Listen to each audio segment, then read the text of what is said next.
അഭിമന്യ കൊച്ചരിപ്പിതാവിനെക്കുറിച്ച് എല്ലാവരും കൂടി പറയേണ്ടതെല്ലാം പറഞ്ഞു കഴിഞ്ഞു. ഇനി എന്താണ് പറയേണ്ടത് എന്ന് ഞാൻ ചിന്തിക്കുകയായിരുന്നു. കഴിഞ്ഞ ദിവസം പിതാവിനെ കണ്ടപ്പോൾ പിതാവ് വളരെ ആകാംക്ഷയോടെ ഒരു കാര്യം പറയുകയുണ്ടായി. എനിക്ക് ഈ 14-ാം തീയതി വിശുർബാന കാർമ്മികനായിട്ട് വിശുർബാന അർപ്പിക്കണം എന്നുള്ളതാണ്. അതൊന്ന് സാധിച്ചു കിട്ടിയാൽ മതി എന്ന് പറയുകയുണ്ടായി. ഇന്നത്തെ വിശുർബാന പിതാവിന് ഭംഗിയായിട്ട് അർപ്പിക്കുവാൻ സാധിച്ചു. പിതാവ് തീർച്ചയായിട്ടും അതിൽ വളരെ സന്തോഷവാനാണ് എന്ന് എനിക്കറിയാം. വാസ്തവത്തിൽ ഒരു പുരോഹിതൻ അല്ലെങ്കിൽ ബിഷപ്പിൻ്റെ ഏറ്റവും വലിയ സായുജ്യം എന്ന് പറയുന്നത് ദൈവജനത്തിന് വേണ്ടി വിശുർബാന അർപ്പിക്കുവാൻ സാധിക്കുക എന്നുള്ളത് തന്നെയാണ്. ലോകരാഷ്ട്രങ്ങൾ ഏതാണ് 250ഓളം വരുന്ന ലോക രാഷ്ട്രങ്ങളിലെ ഏറ്റവും ചെറിയതാണ് വത്തിക്കാൻ രാഷ്ട്രം. 1/2 കിലോമീറ്റർ പോലും വിസ്തൃതിയില്ല. അതിന് 108.25 ഏക്കറേ ഉള്ളൂ അതിൻ്റെ വിസ്തൃതി. പക്ഷേ ഈ രാഷ്ട്രം ലോകത്തിലെ ഐക്യരാഷ്ട്രങ്ങളിൽ അംഗീകരിച്ചിരിക്കുന്ന മിക്കവാറും എല്ലാ രാജ്യങ്ങളുമായിട്ട് നയതന്ത്ര ബന്ധം പുലർത്തുന്നുണ്ട്. ആ ബന്ധം സാധിക്കുന്നത് അത് രാഷ്ട്രത്തിൻ്റെ പേരിൽ മാർപ്പാപ്പായുടെ പ്രതിനിധിയായിട്ട് ആ ബന്ധം സ്ഥാപിക്കുന്നത് നുൻസിയോമാരാണ്. അപ്പോൾ ഒരു നുൻസിയോയുടെ ആ ദൗത്യം എത്രമാത്രം പ്രാധാന്യമറിയിക്കുന്നതാണ്. വാസ്തവത്തിൽ സഭ കത്തോലിക്ക സഭയെക്കുറിച്ച് പറയും, സഭ കാതോലികമാണ്, സാർവത്രികമാണ് എന്ന് പറയുന്ന കാര്യം അന്വർത്ഥമാക്കുന്ന ഒരു ശുശ്രൂഷയാണ് ഈ നുൻസിയോമാരുടെ സേവനം എന്ന് പറയുന്നത്. കാരണം ലോകത്തിലെ എല്ലാ രാജ്യങ്ങളുമായിട്ട് കത്തോലിക്ക സഭ ബന്ധപ്പെടുന്നത് അവിടെയാണ്. മാർപ്പാപ്പായുടെ ബന്ധം അങ്ങനെയാണ് സ്ഥാപിക്കപ്പെടുന്നത്. വത്തിക്കാൻ രാഷ്ട്രം അത് കത്തോലിക്ക രാഷ്ട്രമാണ്, ചെറിയ രാഷ്ട്രം. പക്ഷേ ആ രാഷ്ട്രം എല്ലാ രാഷ്ട്രങ്ങളുമായിട്ട് ബന്ധം സ്ഥാപിക്കുന്നത് ഈ നുൻസിയോമാരാണ്.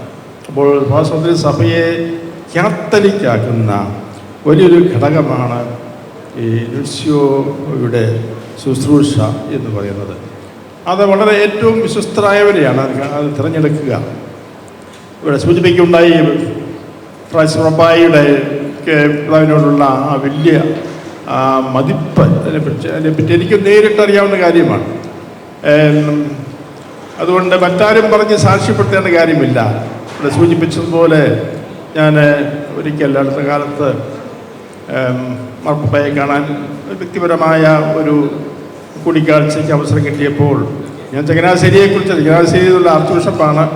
ചങ്ങനാശ്ശേരിയെപ്പറ്റി വല്ലതും പറയാമെന്ന് വിചാരിച്ച് ഞാൻ തുടങ്ങിയപ്പോൾ ചങ്ങനാശ്ശേരി ഞാൻ പരിചയപ്പെടുത്താൻ വേണ്ടി ഞാൻ പറഞ്ഞു, കോച്ചേരി പിതാവിൻ്റെ അതിരൂപതയാണ് ചങ്ങനാശ്ശേരി എന്നുള്ളത്. വളരെ മാർപ്പാപ്പായുടെ സംഭാഷണം മുഴുവൻ കോച്ചേരി പിതാവിനെ കുറിച്ചായി.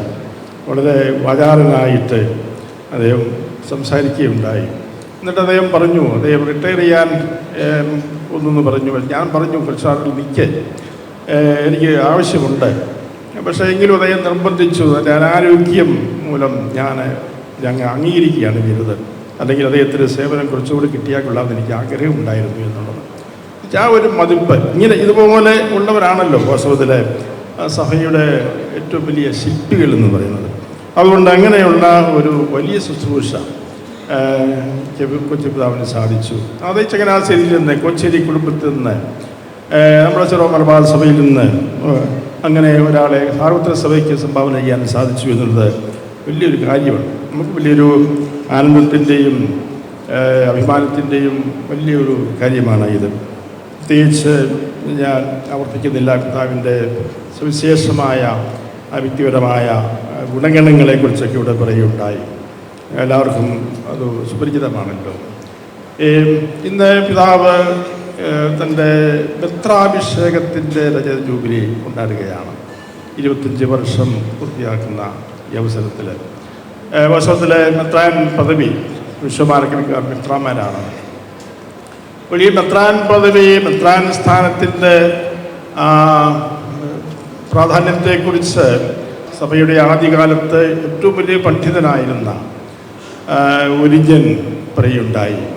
ഒരിജൻ പറയുന്നത് ഇതാണ്: മെത്രാന്മാർ ഒരു കെട്ടിടത്തിൻ്റെ കഴിക്കോല് പോലെയാണ് എന്ന് ഒരിജൻ പറയുന്നുണ്ട്. കാരണം അതിൻ്റെ മേൽക്കൂര താങ്ങി നിർത്തുന്നത് ഈ കഴിക്കോലുകളാണ്. ഒരു കഴിക്കോലിൻ്റെ ലക്ഷ്യം എന്താണ്?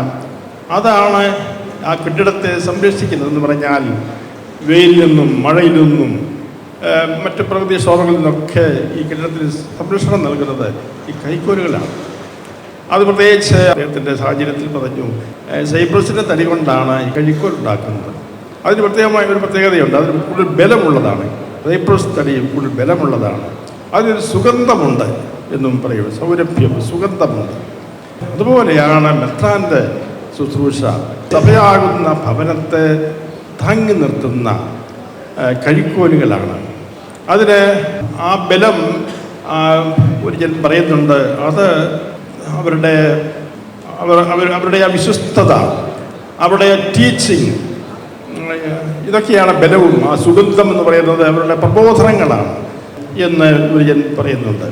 അങ്ങനെയൊക്കെ ഉള്ള ഒരു ശുശ്രൂഷ ആണ് പിതാവ് കഴിഞ്ഞ 25 വർഷക്കാലം നിർവഹിച്ച് കൊണ്ടിരിക്കുന്നത്.